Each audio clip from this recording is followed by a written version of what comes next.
Alhamdulillahi Rabbil Alamin.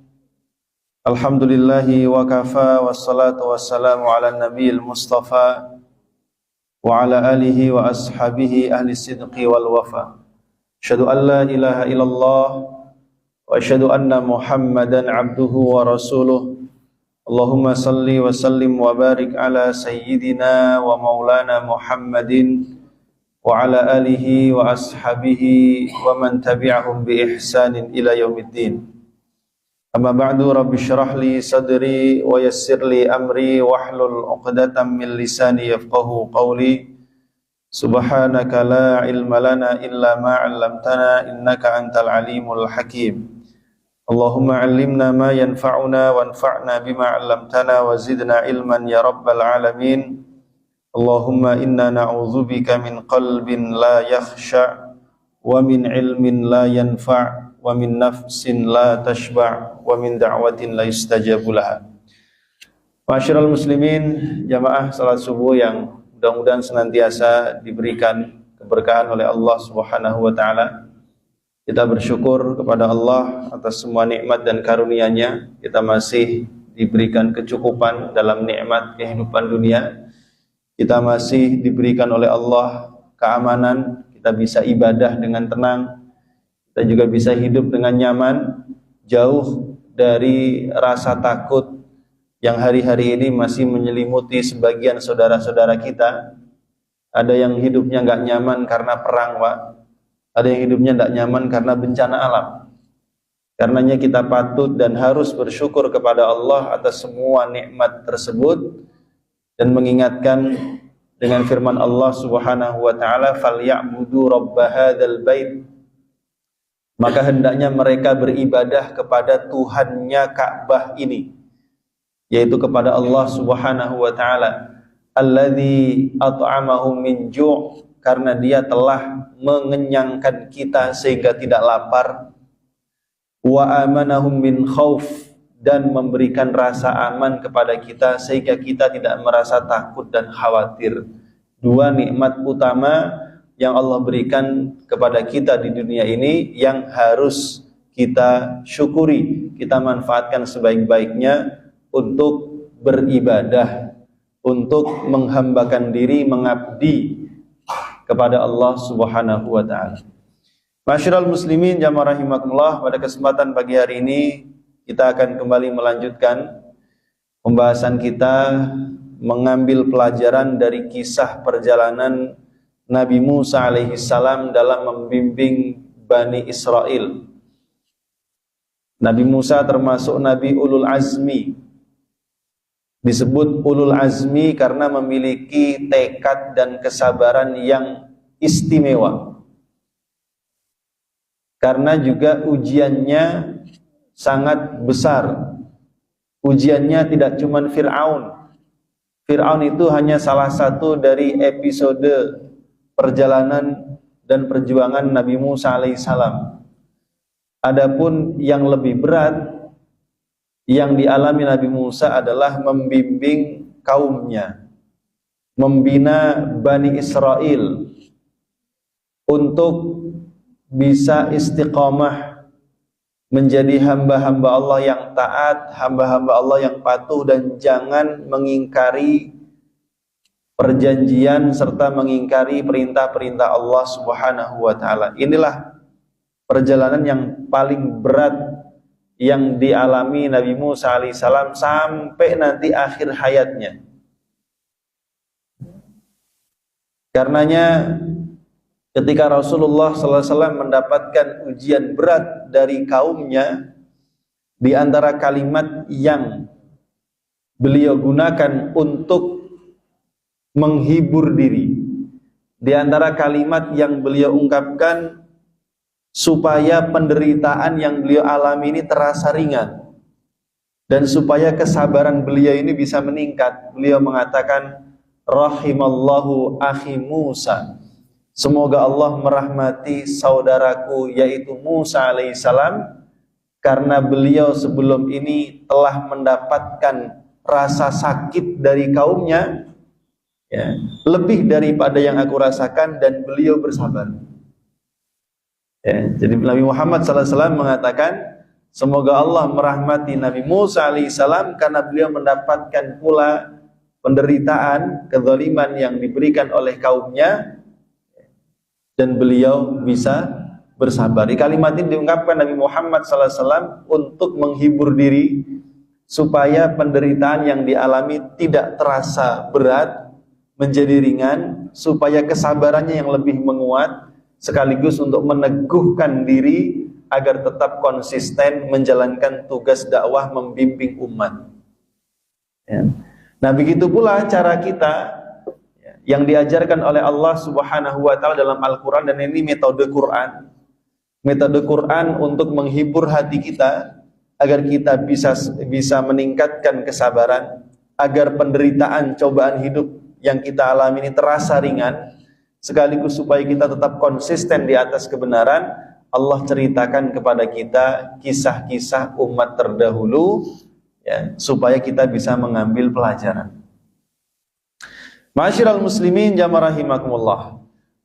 Telah kita sampaikan sebelumnya tentang bagaimana Samiri, ya, dalam riwayat memang namanya juga Musa juga, Pak. Makanya sering disebut Musa Samiri. Ya. Samiri menyesatkan Bani Israel ketika Nabi Musa alaihissalam ini dipanggil oleh Tuhannya di Bukit Tursina. Samiri membuat patung anak sapi dari perhiasan emas yang dia kumpulkan. Dia tipu Bani Israel, ditakut-takuti karena mereka membawa perhiasan emas yang dulu mereka pinjam dari orang-orang Mesir saat mereka masih tinggal di Mesir. Dibuatnya mereka merasa berdosa karena itu bukan hak miliknya. Akhirnya mereka semua melemparkannya ke dalam api, dan Samiri pun melemparkan juga ke dalam api, sehingga kemudian Samiri ini membuatnya sebagai patung anak sapi, dan dia buat sedemikian rupa sehingga patung anak sapi itu mengeluarkan suara yang tidak lain adalah merupakan suara angin. Lalu dia mengatakan kepada Bani Israel, inilah Tuhan kalian dan Tuhannya Musa.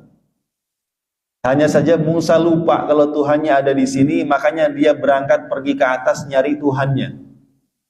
Ini kalimat tipuan yang disampaikan oleh Musa Samiri. Dan Bani Israel ternyata gampang ditipu di masa itu. Ya. Ini menunjukkan tentang kedangkalan pikiran Bani Israel di masa itu. Kebodohan sekaligus juga mereka ini orang-orang yang berpikir sangat pendek. Ya. Karenanya mereka mudah ditipu oleh seorang Musa Samiri.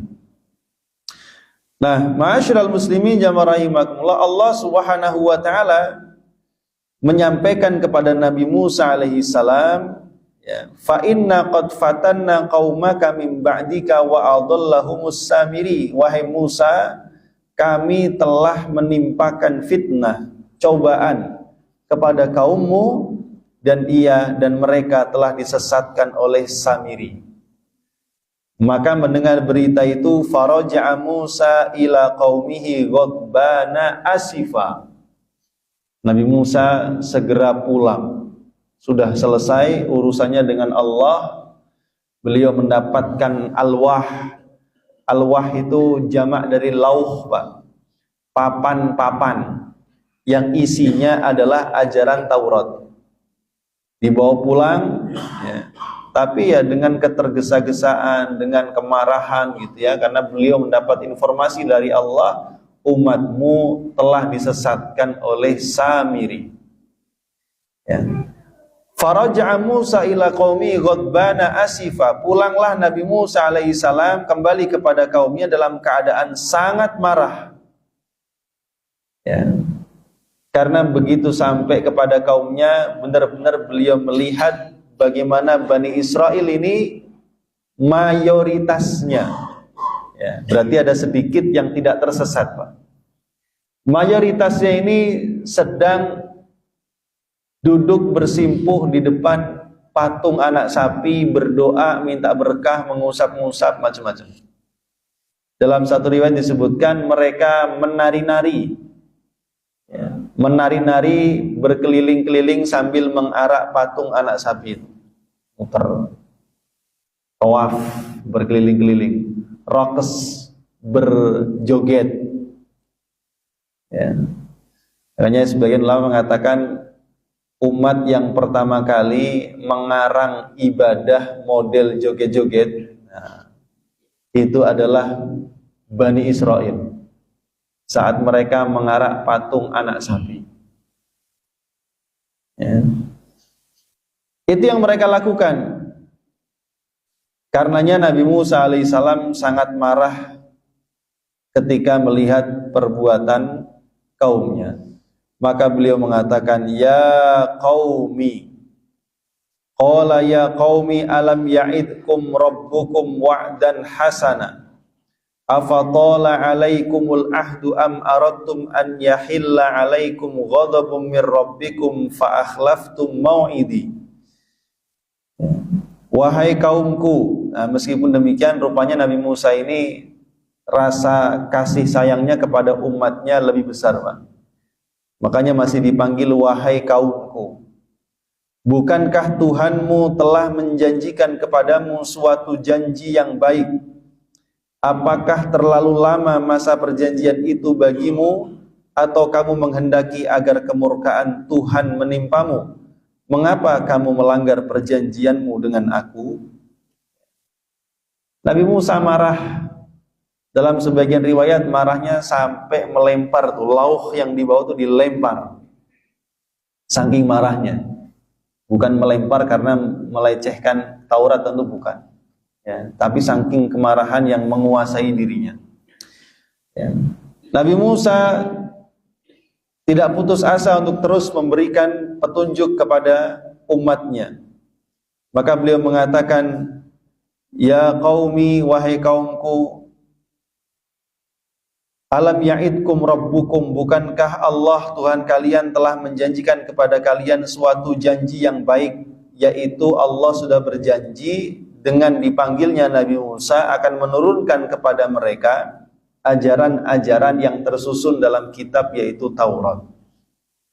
Ini yang disebut dengan wa'dan hasana, janji yang baik dari Allah Subhanahu wa ta'ala. Dan Allah adalah zat yang maha tepat janjinya.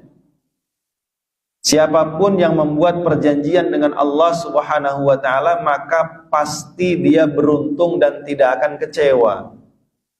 Dan kita ini sebagai umat Islam sudah mengikat janji dengan Allah, Pak. Apa janji kita kepada Allah? Ya, supaya kita beribadah kepada Allah dan tidak menyekutukannya dengan sesuatu apapun. Agar kita mematuhi semua perintah-perintahnya dan tidak melanggar larangan-larangannya. Itu janji kita kepada Allah. Ya. Inna salati wa nusuki wa mahyaya wa mamati lillahi rabbil alamin, itu janji kita. Tiap hari kita juga baca iyyaka na'budu wa iyyaka nasta'in, hanya kepada Engkau kami menyembah beribadah, hanya kepada Engkau kami meminta pertolongan. Ini janji, Pak, kepada Allah. Ya. Saat seorang lelaki menikah, dia mengucapkan qabiltu nikahaha wa tazwijaha bil mahril madhkur. Saya terima nikah dan kawinnya si fulanah binti fulan dengan mas kawin sekian, dibayar tunai. Ini kalimat ini juga janji. Ya. Bukan cuma janji di depan calon mertua, bukan cuma janji di hadapan penghulu dan KUA, tapi itu disebut Allah mitsaqan ghalidha, janji yang sangat berat.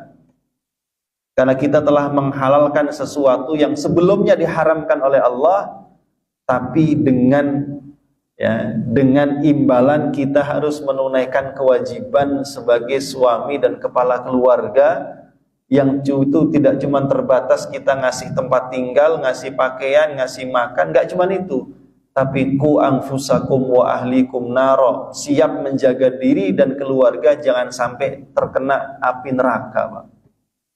Itu perjanjian kita. Ya. Jadi alam ya'idkum rabbukum wa'dan hasana. Tuhan kalian telah menjanjikan kepada kalian janji yang baik. Ya. Tetapi untuk mendapatkan itu semua, Nabi Musa alaihissalam harus bertahanus gitu ya, di bukit atau di Tursina, di gunung Tursina selama 30 malam. Dan kemudian disempurnakan oleh Allah ditambah 10 lagi menjadi 40 malam.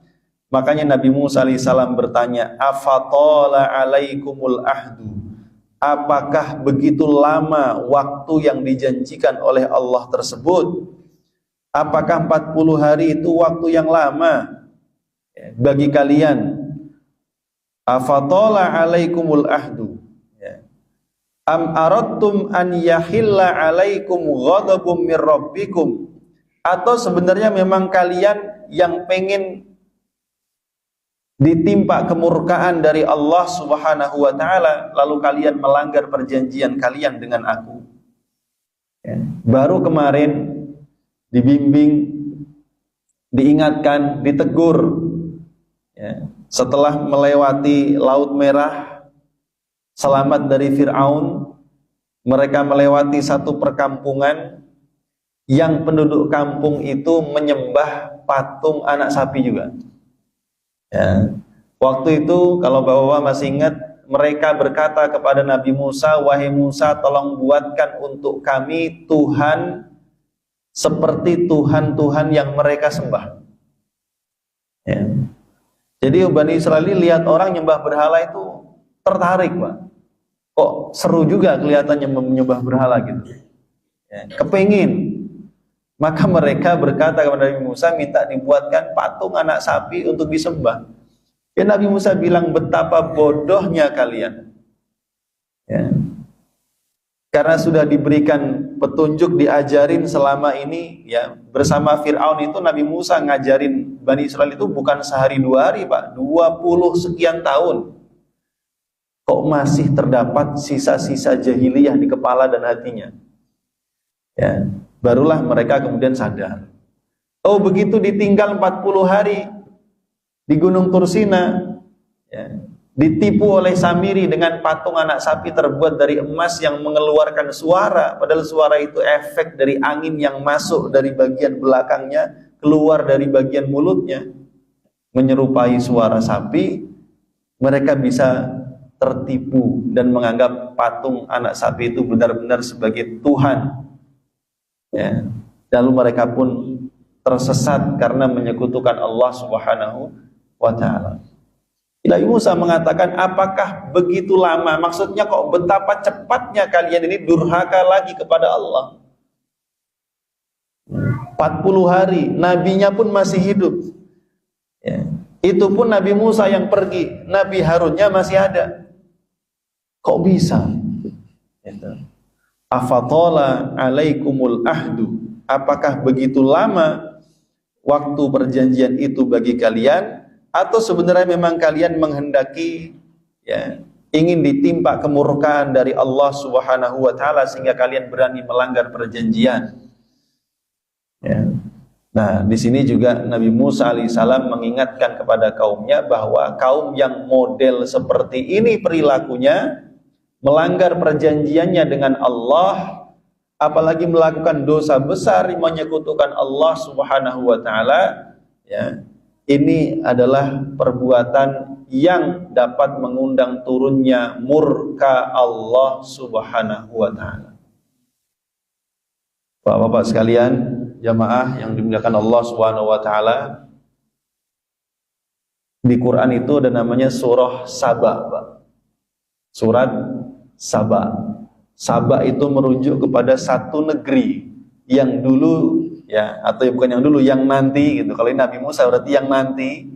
Itu negeri itu dipimpin oleh seorang raja atau ratu. Kalau perempuan ratu, namanya Ratu Balqis.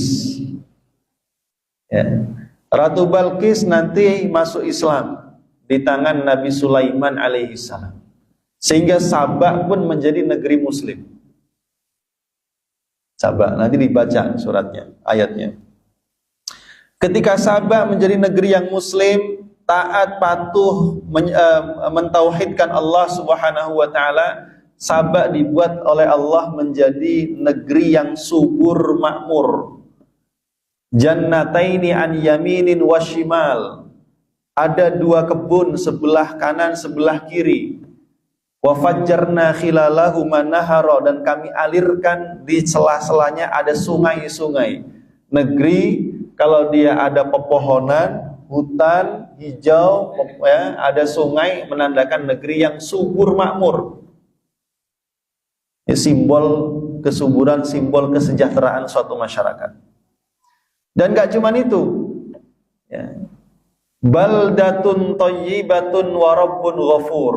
Negeri ini mendapatkan gelar dari Allah, baldatun thayyibatun, negeri yang baik. Wa rabbun ghafur, dan Allah senantiasa mencurahkan ampunannya. Wih, negeri top, Pak. Dan satu-satunya di Quran yang disebut baldatun thayyibatun wa rabbun ghafur, ya negeri Sabah itu. Ya. Saking taatnya mereka kepada Allah Subhanahu wa taala. Ini menarik. Ya. Sabah itu konon sebuah negeri di wilayah dekat Yaman, Pak. Dan mereka itu memiliki satu bendungan besar, namanya Saddu Ma'rib. Bendungan inilah, dari bendungan inilah sebagai sumber kehidupan mereka, mengairi kebun-kebun mereka, sawah-sawah mereka, dan seterusnya. Tapi generasi berganti generasi, rupanya makin kesini generasinya makin kesono. Maksudnya ketaatan generasi-generasi berikutnya tidak sama dengan generasi sebelumnya. Kemaksiatannya semakin besar, makin lupa kepada Allah. Yang sebelumnya generasi banyak bersyukur, makin kesini makin menjadi generasi banyak kufurnya kepada Allah. Mulai banyak maksiat, sedikit demi sedikit, langsung kemudian akhirnya lambat laun berganti generasi makin banyak. Kan begitu kaidahnya, ya kan? Kalau orang tuanya melakukan satu kesalahan, besok anaknya bisa 2, 3, begitu seterusnya. Makin jauh makin lupa generasi itu kepada Allah. Maka akhirnya seketika mereka sampai pada puncak, ya, kedurhakaannya kepada Allah, dan sudah tidak lagi bisa diingatkan dengan nasihat, dan diberikan sinyal-sinyal peringatan juga nggak sadar, akhirnya Allah timpakan kepada mereka hukuman, Pak. Bendungan Saddu Ma'rib itu jebol, sehingga terjadilah banjir besar yang menggenangi seluruh negeri Sabah. Disapu dengan banjir besar. Saya nggak tahu apakah ada kayu gelondongan ikut ngalir atau nggak, Pak. Tapi itu banjir besar. Saking besarnya banjir itu, tanah yang subur itu tidak pernah lagi kembali ke suburannya. Itu banjir model apa? Jadi subur itu apa? Banjir itu menyapu negeri, tidak cuma menghancurkan bangunan dan pepohonan serta hutan, tapi juga menghancurkan kesuburannya. Sehingga diceritakan di dalam ayat itu, Allah ganti kebun-kebun yang tadi hijau, subur gitu ya, itu dengan tanaman-tanaman, tanahnya yang subur jadi tanah yang agak tandus, tidak menumbuhkan pohon-pohon seperti sebelumnya. Kalaupun tumbuh pohon, pohonnya tidak bisa dimanfaatkan. Jangankan untuk dimakan, dimanfaatkan pun agak susah. Itu negeri Sabah. Ya. Saya teringat cerita salah satu bupati Aceh itu ada. Ini Pak, daerah kami ini, cerita sama Pak Prabowo. Bupati kami ini Pak, daerah kami ini penghasil beras untuk menopang kebutuhan seluruh wilayah, kalau nggak Aceh itu Sumatera itu Pak. Tapi sekarang sawah-sawah kami tertimbun lumpur. Nggak ada lagi itu sawah, tertimbun lumpur. Sehingga setelah hari ini nggak cuma bencana hari ini, setelah hari ini kami nggak tahu kami harus ngapain lagi, karena sawah kami udah nggak ada.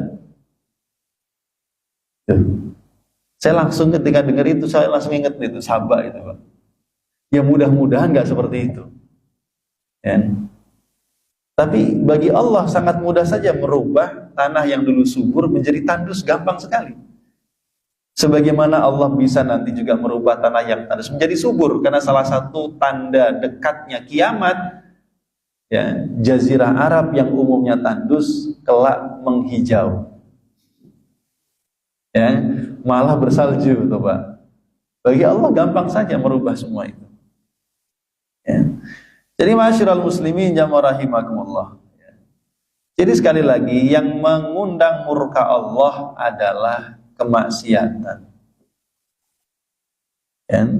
Dan kemaksiatan yang paling dibenci Allah adalah kemusyrikan dan berbuat kerusakan di muka bumi. Sering disebut dalam Al-Quran. Ya. Dan di antara bentuk kemaksiatan yang mengundang murka Allah adalah mendiamkan kemaksiatan. Ya. Ya, orang-orang soleh ini ada, tapi ngelihat kemaksiatan diem aja. Diamnya orang soleh melihat kemungkaran dan tidak mencegah, itu juga termasuk kemungkaran. Ya. Nanti ada kisah sendiri, Bani Israel itu dilaknat oleh Allah karena mereka menormalisasi kemaksiatan. Ada juga kisahnya Bani Israel juga. Ya. Jadi ma'asyiral muslimin jamaah rahimakumullah, afatala alaihimul ahd. Maka Bani Israel pun kemudian mencari alasan, Pak, mencari alibi kenapa mereka bisa tersesat. Qalu ma akhlafna mau'idaka bimalkina walakinna hummilna awzaram min zinatil qaumi faqadhafnaha fakadzalika alqas samiri. Mereka berkata, kami tidak melanggar perjanjianmu dengan kemauan kami sendiri. Loh, kami ini tersesat begini ini bukan karena melanggar perjanjian dengan engkau, kan? Kami ini ada yang menyesatkan. Kami ini cuma ikut-ikutan, gitu. Ya. Walakinna hummilna auzar, akan tetapi kami merasa berdosa karena harus membawa beban berat dari perhiasan kaumnya Fir'aun. Tadi kita sampaikan. Jadi Samiri itu memprovokasi. Ya, kalian tuh bawa perhiasan bukan milik kalian. Itu kan dulu pinjeman. Menurut riwayat, mereka itu dulu kalau ada pesta karena nggak punya perhiasan, minjem dari orang-orang Mesir untuk dipakai nanti setelah selesai dikembalikan. Karena waktu itu nggak sempet, ya, karena keburu-buru dikejar-kejar oleh Fir'aun, kebawa lah gitu ceritanya. Ya. Jadi itu yang dimunculkan di dalam pikiran mereka oleh Samiri, kalian ini membawa dosa besar. Ya, jadi mereka beralasan demikian. Humilna auzaram min zinatil qaum, dari perhiasan milik kaumnya Fir'aun. Ya.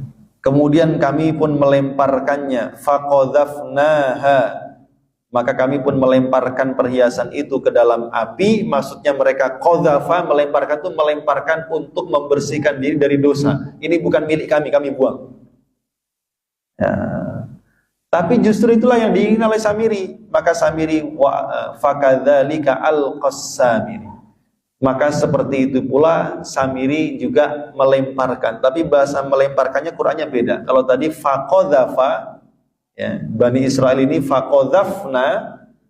Kalau Samiri disebutkan wa alqa. Apa bedanya wa alqa sama qadhafa? Nah, ini bahasa Quran, Pak. Qadhafa artinya melemparkan dengan kuat, seolah-olah orang itu merasa jijik karena itu dosa, dibuang. Tapi alqa, ya, itu melempar dengan lembut, ya. Nah, kayak orang naruh gitu. Beda. Ini menunjukkan bahwa Bani Israel pada asalnya diprovokasi untuk membuang perhiasan emas itu untuk mensucikan diri dari dosa. Tapi hal itu kemudian dimanfaatkan oleh Samiri. Dia lempar pula perhiasan yang dia miliki ke dalam api, tapi kemudian dia bentuklah emas itu menjadi patung anak sapi. Di situ dia sesatkan Bani Israel. Nah, ini termasuk di antara kecerdasan Samiri, tapi kecerdasannya sayangnya digunakan untuk hal yang tidak baik. Kecerdasan itu karunia Allah, Pak. Tapi kalau dipakai untuk nipu orang, nah ini payah orangnya. Ya. Makanya orang tuh nggak cukup hanya cuman pinter aja, Pak. Perlu juga jadi orang itu nggak cuman pinter, tapi harus bener. Ya. Nggak cukup orang itu cuman cerdas saja, tapi juga harus dia bisa mengendalikan diri agar tidak terbawa hawa nafsunya. Ya, entah itu nafsu kekuasaan, nafsu kekayaan, ataupun yang lain-lain sebagainya. Ya. Karena begitu orang itu cerdas tapi tidak bisa mengendalikan nafsu, pada hakikatnya sebenarnya dia tidak cerdas. Kenapa? Karena buktinya dia masih bisa dikendalikan oleh hawa nafsunya, bukan dikendalikan oleh iman dan pikirannya. Ya.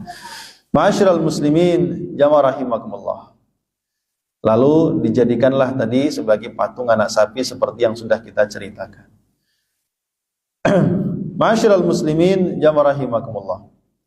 Maka kemudian setelah Nabi Musa alaihissalam marah kepada kaumnya karena mereka mengingkari perjanjiannya dengan Allah, mengingkari perjanjian mereka dengan Nabi Musa alaihissalam, sekarang pandangan Nabi Musa alaihissalam tertuju kepada saudaranya, yaitu Nabi Harun, kakaknya, yang sebelumnya diamanahkan oleh beliau sebelum beliau pergi ke Gunung Tursina, diamanahkan, ya, ukhlufni fi qaumi wa aslih wa la tattabi' sabilal mufsidin. Wahai saudaraku Harun, gantikanlah posisiku di antara kaumku, pimpinlah mereka, bimbinglah mereka. Wa aslih, dan lakukan perbaikan. Wala tattabi' sabilal mufsidin, jangan ikuti perilaku orang-orang yang berbuat kerusakan. Ini dulu sudah kita bahas. Pesan Nabi Musa kepada Nabi Harun alaihi wassalam. Ya. Tapi begitu Nabi Musa pulang melihat kaumnya menyembah berhala, ya, padahal sudah pernah nitip kepada Nabi Harun, kemarahan Nabi Musa tidak cuman kepada kaumnya, beliau juga marah kepada Nabi Harun alaihissalam. Makanya disebutkan dilemparkanlah alwah, ya, lauhnya tadi itu, papan-papan berisi Taurat dilemparkan oleh Nabi Musa, lalu beliau, ya, mencari saudaranya Nabi Harun alaihissalam. Apa yang dikatakan oleh Nabi Musa kepada Nabi Harun?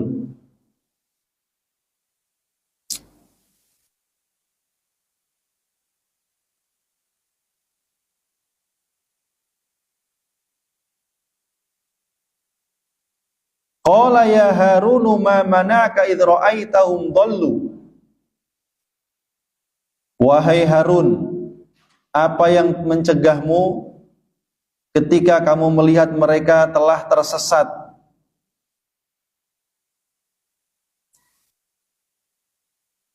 Alla tattabi'ani afa'asaita amri. Mengapa engkau tidak mengikuti petunjukku? Ataukah engkau dengan sengaja melanggar perintahku? Nah, ini kalimatnya Nabi Musa alaihissalam kepada Nabi Harun. Bahkan disebutkan dalam surah Al-A'raf. Tidak cuma itu, Pak, ya, Nabi Musa ini begitu melemparkan lauhnya menghampiri Nabi Harun alaihissalam, kemudian menarik jenggotnya, Pak. Jenggotnya ditarik, dicambak gitu.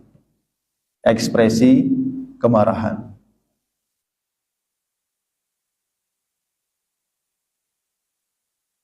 Bentar. Padahal Nabi Harun alaihissalam ini sudah sempat berkata kepada mereka sebelumnya, walaqad qala Harunu walaqad qala lahum Harunu min qablu ya qaumi innama futintum bih wa inna rabbakumur rahmanu fattabi'uni wa ati'u amri.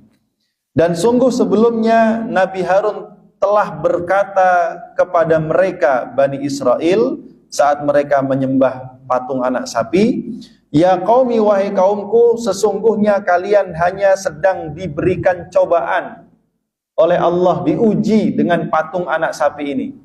Ya, persis kalimatnya seperti tadi ketika Allah menginformasikan kepada Nabi Musa, "Inna fatanna qaumaka." Kami telah menimpakan fitnah, maksudnya cobaan, ujian kepada kaummu. Di sini Nabi Harun juga mengatakan, "Innama futintum bih." Sungguh kalian sedang diuji. Ya. Jangan tertipu. Ya. Tetaplah konsisten bahwa Tuhan kalian itu hanya Allah. Wa inna rabbakumur rahman. Nabi Harun juga mengingatkan, sungguh Tuhan kalian itu cuman Allah yang memiliki sifat Ar-Rahman. Kenapa yang disebutkan di sini Ar-Rahman, Pak? Wa inna rabbakumur rahman. Sesungguhnya Tuhan kalian adalah Ar-Rahman. Untuk memberikan isyarat kepada mereka, Tuhan kalian itu Allah yang Maha Pengasih, yang akan mengampuni dosa siapapun kalau mau kembali dan bertaubat kepadanya.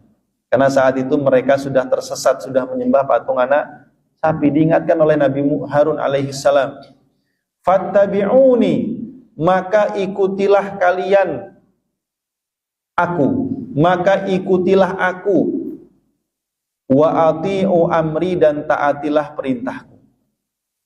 Nah, di sini Nabi Harun alaihissalam mengingatkan, wahai kaumku, itu cuma ujian. Jangan sampai kalian terpedaya dengan ujian itu. Ya, ujiannya tadi ditunjukkan patung anak sapi. Ya, jangan percaya bahwa itu Tuhan. Apalagi percaya itu Tuhannya Nabi Musa. Musa nggak mungkin menyembah patung. Ya, dari zaman dulu ketika Nabi Musa diutus, sejak awal Nabi Musa tidak mengajarkan kita semua menyembah patung, menyembah berhala. Nabi Musa mengajar kita untuk menyembah hanya kepada Allah saja. Ya. Inna rabbakumur rahman. Yang kedua diingatkan, Tuhan kalian hanya Allah yang memiliki sifat Ar-Rahman, Maha Pengasih, Maha Penyayang. Fattabi'uni, ikutilah aku. Ya, ini jalur kehidupan, Pak. Satu, tauhid. Ya, meyakini satu-satunya Tuhan yang layak disembah dan diibadahi hanya Allah. Yang kedua, jalan hidup yang benar adalah mengikuti jalan hidupnya Nabi kita Nabi Muhammad sallallahu alaihi wasallam. Wa ati'u amri. Enggak cuman sekedar ikut, tapi taat terhadap syariat yang dibawa oleh Nabi Muhammad sallallahu alaihi wasallam. Inilah yang diarahkan oleh Nabi Harun. Ya, Tuhan kalian Allah, kalian harus mengikuti aku karena aku utusan Allah, dan taatilah perintahku. Ya. Tapi apa yang terjadi, jamaah rahimakumullah, ya, yang terjadi ternyata orang-orang Bani Israel ini, ya, saking sangat sesatnya, mereka justru melawan Nabi Harun alaihi salam.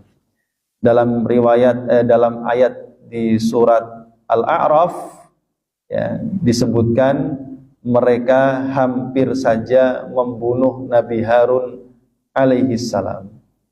Ya. Disebutkan, jamaah rahimakumullah,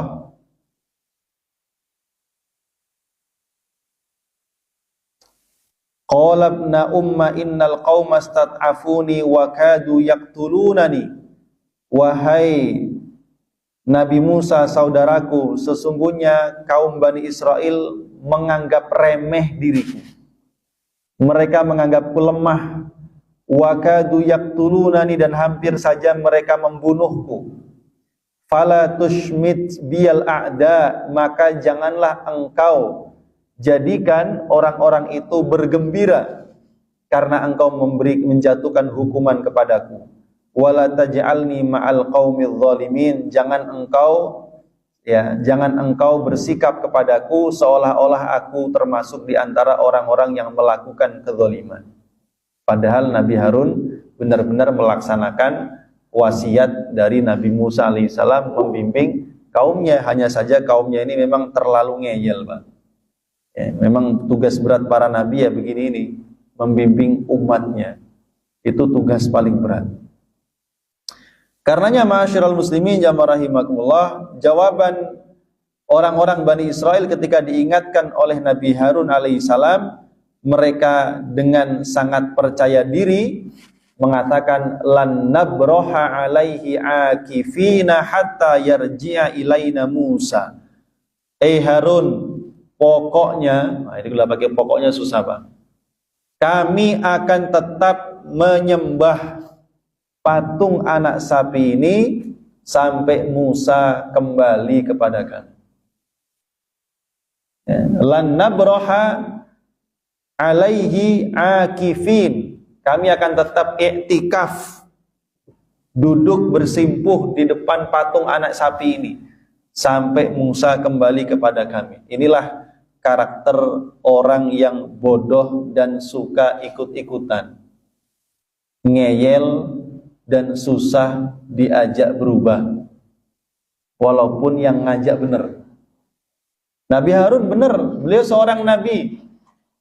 Nggak mungkin seorang nabi itu membimbing kaumnya pada kesesatan. Seorang nabi adalah manusia yang dipilih oleh Allah, memiliki sifat maksum, terjaga dari perbuatan dosa. Karenanya setiap perkataan dan perbuatannya adalah wahyu dari Allah Subhanahu wa ta'ala, yang pasti juga akan membimbing umatnya kepada kebaikan. Tapi Bani Israel menganggap remeh Nabi Harun alaihissalam. Mereka lebih memperturutkan hawa nafsunya, memperturutkan taklidnya, taklidnya kepada Samiri, Pak. Karenanya diingatkan oleh Nabi Harun gak mempan. Justru Nabi Harun dianggap remeh, dianggap lemah, bahkan hampir dibunuh oleh mereka. Dan mereka mengatakan lan nabroha alaihi akifina hatta yarji'a ilaina Musa. Kami akan tetap beribadah kepada patung anak sapi ini sampai Musa kembali kepada kami. Artinya mereka menolak semua nasihat Nabi Harun alaihissalam. Karenanya dalam surah Al-Baqarah itu diingatkan,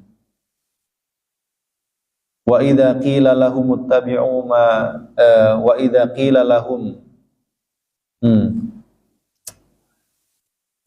awalau kana aba'uhum la ya'qiluna syai'an wa la yahtadun. Ketika dikatakan kepada orang-orang musyrik itu agar ikutilah apa yang diturunkan oleh Allah Subhanahu wa ta'ala, ikutilah Quran, mereka mengatakan kami ngikutin bapak-bapak kami saja. Kami hanya mau mengikuti apa yang sudah diwariskan oleh bapak-bapak kami, nenek-nenek moyang kami sebelumnya. Maka Allah katakan, awalau kanu la ya'qiluna syai'an wa la yahtadun. Apakah seandainya bapak kalian, kakek kalian, nenek moyang kalian semua itu tidak berpikir sebelumnya, tidak punya akal, dan mereka tidak mendapatkan petunjuk, kalian juga akan mengikuti mereka pada kesesatannya. Ini namanya al-muqallid, orang yang hidupnya cuman ikut-ikutan, akhirnya tidak punya prinsip, kesana kemari ngikut, asal apa yang rame ikut, ponari rame ikut ponari, Mama Gufron rame ikut Mama Gufron. Nah, Dimas Kanjeng udah bebas dari penjara, Pak, siap menggandakan uang lagi. Kalau mau ikut siapa? Jangan ikut-ikutan. Sudah kita sampaikan sebelumnya. Kita beragama harus dengan petunjuk dari Allah Subhanahu wa ta'ala. Ma'asyiral muslimin jamaah rahimakumullah.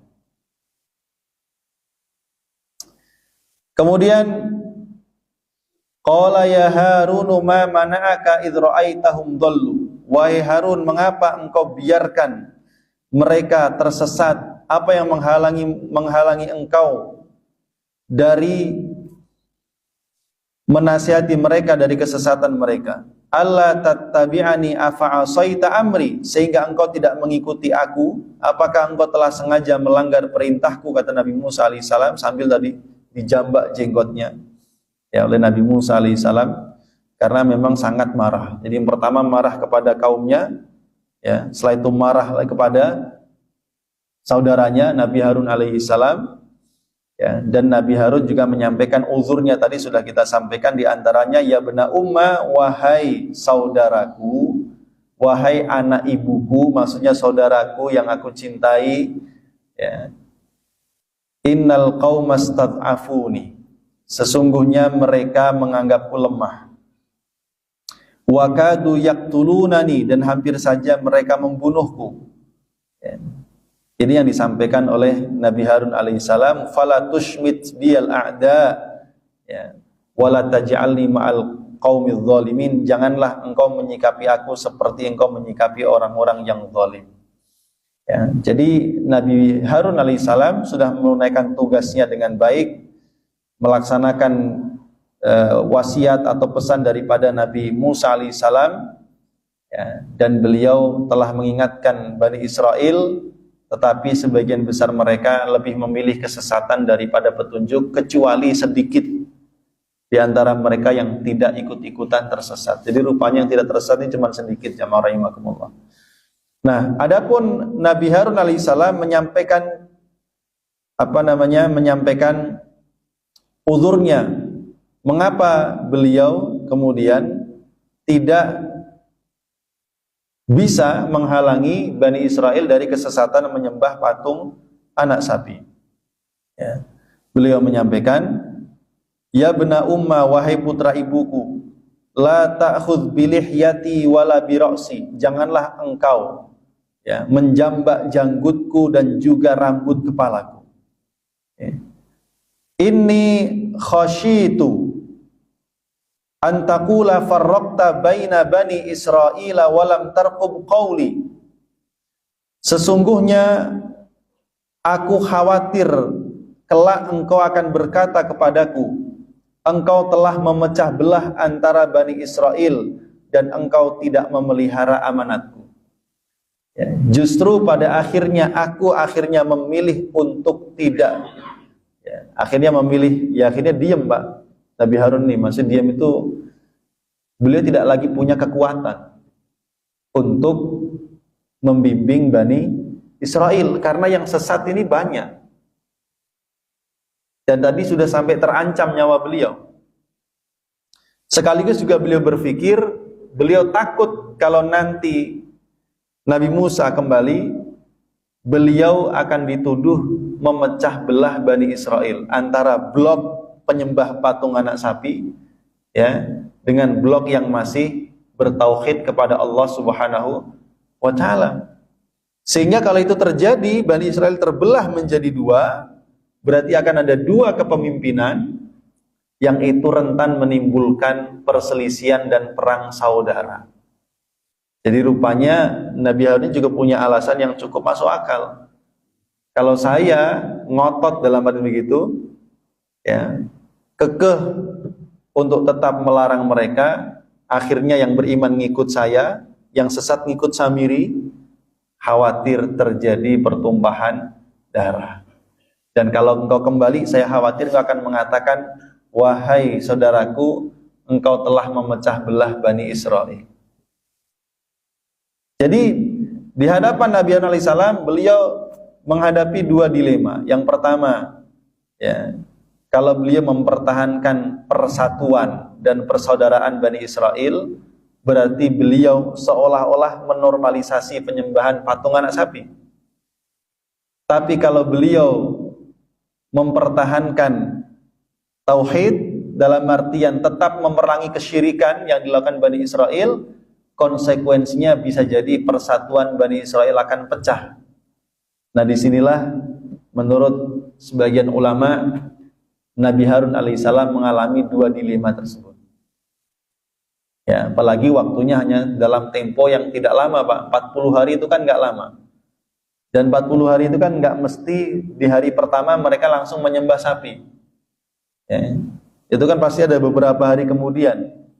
Ya, belum lama mereka menyembah patung anak sapi, ya. Diingatkan Nabi Harun, mereka tetap ngeyel, Nabi Musa sudah pulang. Jadi waktu itu memang sangat singkat sekali. Ya. Nah, sehingga dalam masa itu Nabi Harun alaihissalam seolah-olah memprioritaskan untuk tetap menjaga Bani Israil itu supaya tetap utuh, tapi bukan berarti beliau menormalisasi kemusyrikan, jelas tidak. Karena sikap beliau jelas dari awal, beliau mengingatkan Bani Israil jangan menyekutukan Allah Subhanahu wa taala. Nah, ma'asyiral muslimin jamaah rahimakumullah. Lalu kemudian setelah itu Nabi Musa alaihissalam ini karena sudah mendengar ya alasan daripada saudaranya, beliau berdoa meminta ampun kepada Allah Subhanahu wa taala, disebutnya dalam surah Al-A'raf ya, qala rabbighfirli wa li akhi wa adkhilna fi rahmatika wa anta arhamur rahimin. Wahai Tuhanku, ampunilah aku dan ampunilah saudaraku, dan masukkanlah kami ke dalam rahmatmu. Engkaulah zat yang maha pengasih di antara semua yang mengasihi. Menarik ya, Nabi Musa alaihissalam di sini doanya itu tidak cuma memintakan ampunan untuk saudaranya saja, tapi justru yang pertama kali disebut itu dirinya sendiri. Allahumma rabbighfirli, ya Tuhanku, ampunilah aku. Padahal Nabi Musa ada di gunung Tursina, ya kan? Yang ada di posisi Bani Israil adalah Nabi Harun. Harusnya Nabi Musa kan bisa dimaklumi, Pak, gitu ya, karena beliau tidak di tempat. Tapi meskipun demikian, kita melihat doanya Nabi Musa alaihissalam di sini, mohon ampun itu diawali dengan mohon ampun untuk diri sendiri. Ini bagian daripada adab seorang hamba kepada Allah Subhanahu wa taala. Hendaknya sebelum dia memintakan ampunan untuk orang lain, dia minta ampun untuk dirinya sendiri. Begitu pula doa kita untuk orang tua, gimana Pak? Rabbi firli, li dulu, ya Allah ampuni aku, baru waliwa lidayya, dan untuk kedua orang tuaku. Ini adab ya. Dalam surah Al-Hasyr juga begitu, Rabbana gfir lana, ya Allah ampunilah kami, wali ikhwanina, dan untuk saudara-saudara kami. Jadi ini bukan egois, bukan, itu adab seorang hamba kepada Allah Subhanahu wa taala ketika dia memohon ampunan. Sebelum dia mohon ampun kepada Allah untuk orang lain, ya pertama untuk dirinya sendiri. Ya, gitu. Nah, disinilah Nabi Musa juga demikian. Rabbi firli wali akhi. Kemudian meminta kepada Allah, wa adkhilna fi rahmatika, masukkan kami ke dalam rahmatmu. Ya.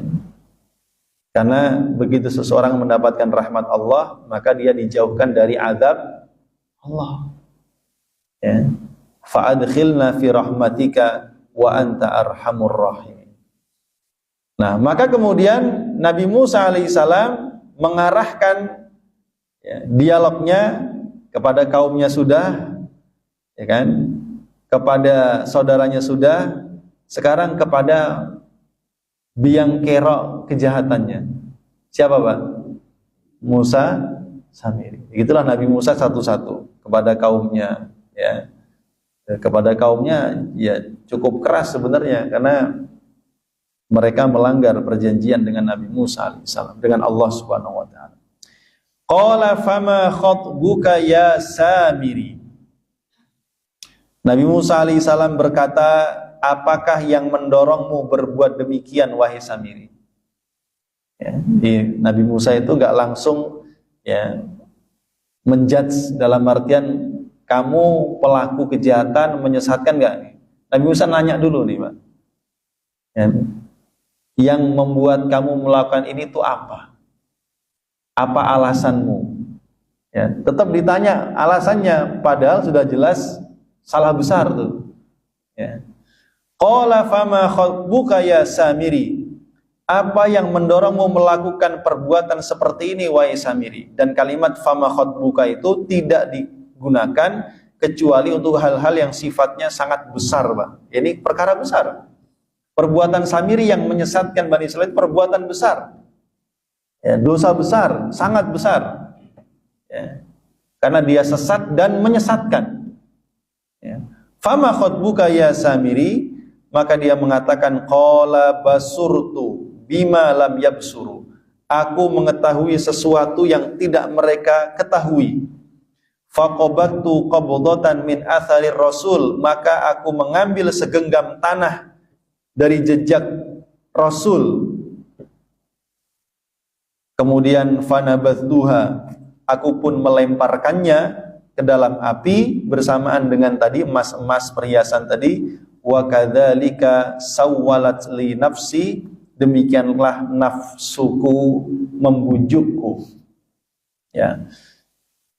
Jadi Samiri menyampaikan alasannya. Jadi aku ini mengetahui sesuatu yang tidak diketahui Bani Israel. Apa itu? Dalam banyak tafsir diceritakan Samiri melihat malaikat Jibril menunggang kuda. Ya, maka tanah-tanah yang dilalui oleh malaikat Jibril inilah yang diambil oleh Samiri. Faqabattu qabdatan, saya mengambil segenggam dari tanah jejak Rasul. Tadi Rasul di sini maksudnya Jibril, ya. Dan aku pun melemparkannya ke dalam api. Demikianlah nafsuku mendorongku untuk berbuat demikian. Ya. Nah, ma'asyiral muslimin jamaah rahimakumullah, kalimat sawwalat li nafsi di sini, ya, seolah-olah menunjukkan penyesalan. Tapi sebagian riwayat menyebutkan itu bukan menyesal, itu sebuah kebanggaan diri. Karena dia merasa memiliki sesuatu yang tidak dimiliki oleh orang lain. Dalam banyak penafsiran demikian. Walaupun ada yang menarik jamaah rahimakumullah, ada yang mengatakan bahwa Samiri itu nggak mungkin ngelihat malaikat Jibril. Jadi yang dimaksud Rasul itu ya Nabi Musa alaihissalam. Dan maksudnya mengambil segenggam tanah itu bukan tanah beneran. Dalam artian adalah Samiri itu pengen memiliki kedudukan di antara kaumnya seperti kedudukan Nabi Musa, maka dia menyesatkan Bani Israel dari tauhid dan mengajak mereka menyembah berhala. Apalagi disebutkan dalam riwayat Ibnu Katsir bahwa Musa Samiri ini berasal dari satu suku yang memang mereka terbiasa menyembah patung anak sapi. Jadi dia merasa pengen menjadikan Bani Israel yang ada di sekitarnya ini seperti dirinya, seperti kaumnya sebelumnya, yaitu menyembah patung anak sapi. Ala kulli hal jamaah rahimakumullah, ya, realitas yang pengen ditunjukkan kepada kita adalah bagaimana tersesatnya Bani Israel, ya, dari tauhid. Ya. Karenanya kemudian jamaah rahimakumullah, Nabi Musa alaihissalam berkata kepada Samiri, karena sudah jelas kesalahannya, ya, dia telah melakukan perbuatan yang sesat dan menyesatkan Bani Israel, bahkan dia mengatasnamakan dengan nama Nabi Musa alaihissalam sebelumnya, inilah Tuhan kalian dan Tuhannya Musa, hanya saja Musa itu lupa. Ya. Maka Nabi Musa berkata, qala fadhhab fa inna laka fil hayati an taqula la misas wa inna laka mau'idan lan tukhlafah wanzur ila ilahika alladhi dhalta alaihi akifa lanuharriqannahu thumma lanansifannahu fil yammi nasfa. Nabi Musa berkata, pergilah engkau. Ya. Samiri dihukum, Pak, diusir dari Bani Israel. Ya, diusir, diasingkan untuk selamanya. Ya, karena Samiri ini merupakan benih kesesatan. Dan berarti kondisi seperti ini Nabi Musa punya pandangan bahwa Samiri ini kalau tetap dibiarkan berada di antara Bani Israel, peluang menyesatkannya masih besar. Artinya peluang taubat dan insafnya dia ini kecil, Pak. Karenanya sesuatu kalau tidak mungkin diperbaiki, tidak mungkin diobati, maka sebaiknya diamputasi. Gitu, Pak. Ya, sesuatu kalau tidak bisa lagi diperbaiki, ya, kalau barang nggak bisa diperbaiki, kata orang dilem biru, dilempar beli baru. Tapi juga ada yang bilang lem kuning, dilempar tuku maning. Ya. Itu kalau barang. Tapi kalau bagian tubuh manusia sudah berpenyakit akut parah dan tidak bisa lagi diobati, dokternya sudah nyerah, apalagi sudah dokter spesialis. Ini ibarat dokter Nabi Musa udah spesialis. Ya. Samiri ini susah diobati, maka diamputasi saja. Ya. Nanti untung zaman itu tidak ada aktivis hak asasi manusia, Pak. Kalau ada, Nabi Musa disoal juga itu. Nabi Musa melanggar hak asasi manusia karena mengusir gitu. Diusir dia dari kaumnya. Pergilah engkau. Fadhhab fa innalaka fil hayati an taqula la misas. Maka sesungguhnya di dalam kehidupan di dunia ini engkau hanya dapat mengatakan jangan sentuh aku. La misas. Para ulama Ibnu Katsir maksudnya la misas adalah Musa Samiri ini diusir dari kaumnya dan hidupnya akan terus dalam kesendirian sampai mati. Dia tidak akan mendekat kepada orang lain dan orang lain tidak akan mendekat kepada dia. Ya.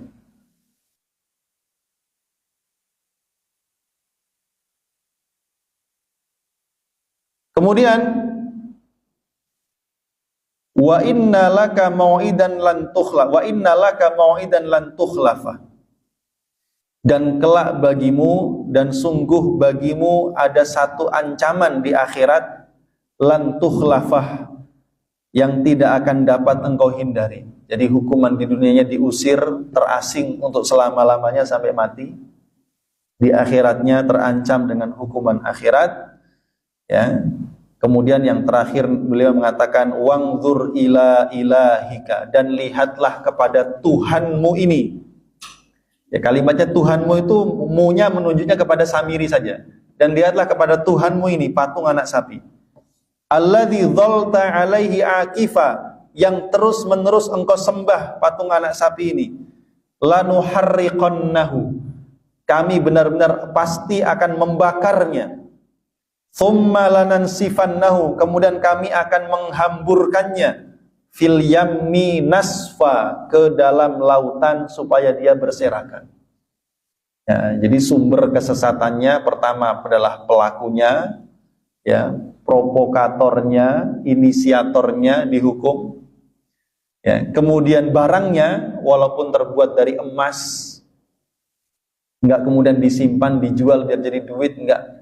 Karena ini patung kesesatan, Pak. Jadi kalau dipindah tangankan, nanti juga akan menimbulkan kesesatan. Walaupun yang bikin sudah mati. Karenanya Nabi Musa memutuskan patung ini dibakar, dilelehkan kembali supaya jadi hancurlah gitu ya, berkeping-keping. Setelah itu nggak cukup sampai di situ. Ya, bukan kemudian berkeping-keping terus dibagi jadi emas batangan, segram-segram kan.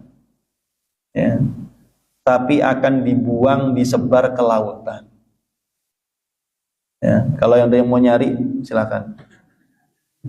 Di Laut Merah.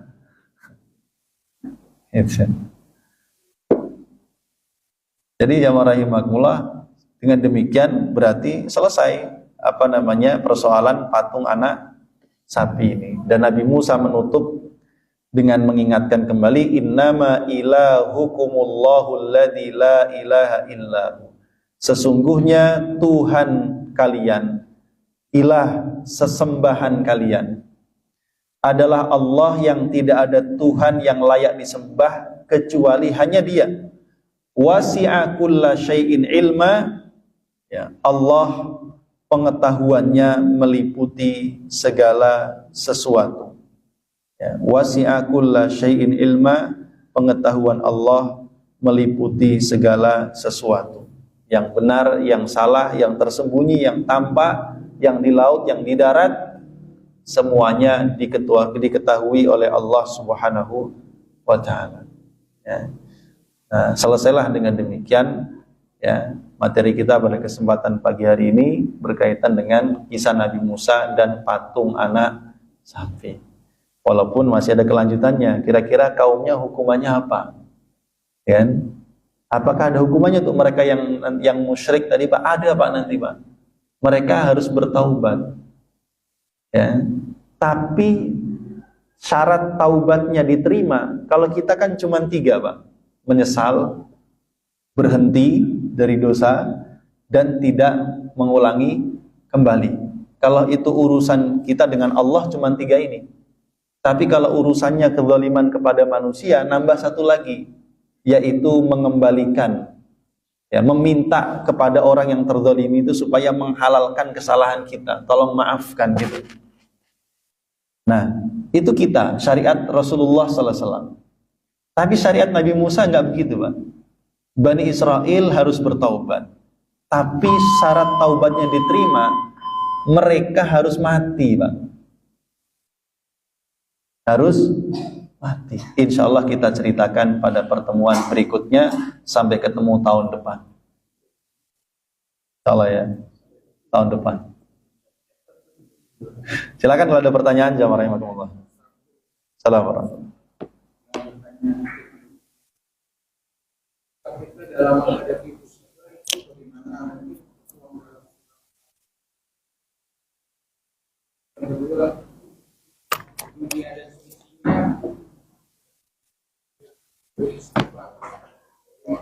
Dunia dan seisinya istighfar. Baik. Masyarul muslimin jamaah rahimakumullah. Bagaimana kita menyikapi musibah?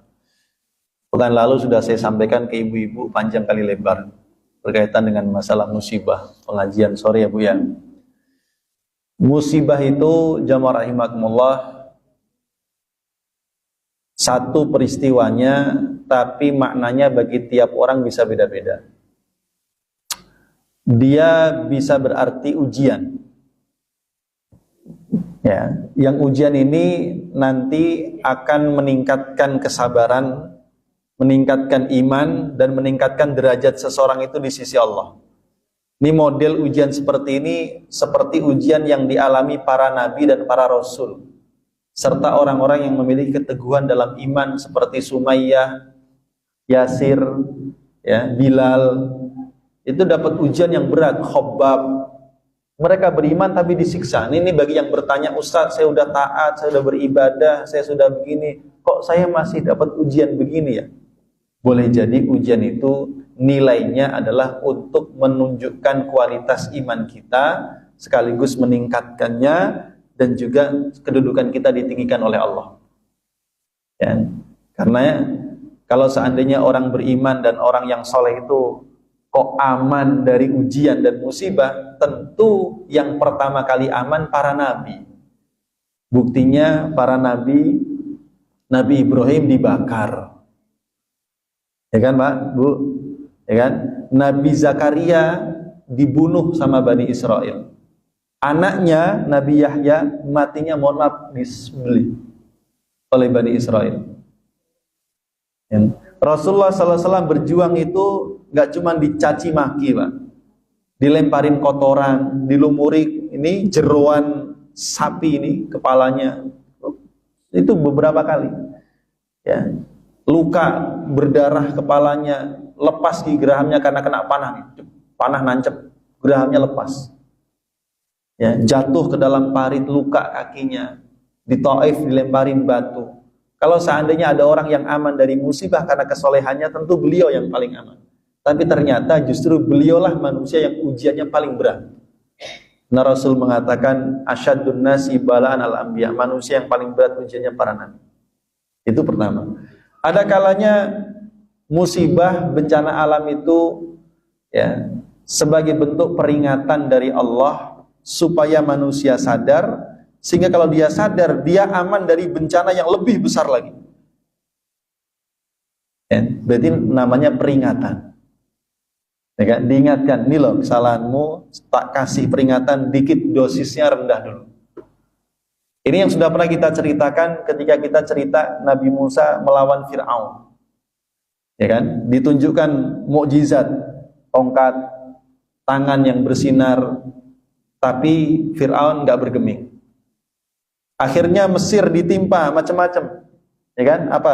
Ditimpa banjir, ya, ditimpa bencana eh, kutu, katak, ya, apalagi waktu itu kita sampaikan. Ini kan silih berganti datang ini. Jaraknya ini bukan dalam waktu berdekatan. Setiap kali datang satu bencana banjir, Fir'aun nggak bisa ngatasi. Maka dia datang kepada Nabi Musa, tolong berdoa kepada Tuhanmu supaya menghilangkan semua bencana ini. Nanti aku berjanji Bani Israel akan aku lepas. Dan aku akan bertaubat. Ternyata begitu Nabi Musa berdoa, hilang bencananya, Fir'aun balik lagi. Diganti lagi dengan yang lain, ini namanya peringatan. Diingatkan dengan sedikit, supaya sadar. Nggak sadar dikirim peringatan lagi. Jadi sinyal Allah ini banyak. Supaya terhindar dari bencana besar. Tapi begitu Fir'aun tidak bisa diingatkan lagi, Pak. Sampai pada batasnya, akhirnya azab besar itu pun turun. Apa itu? Ditenggelamkanlah Fir'aun dengan pengikutnya semua di laut.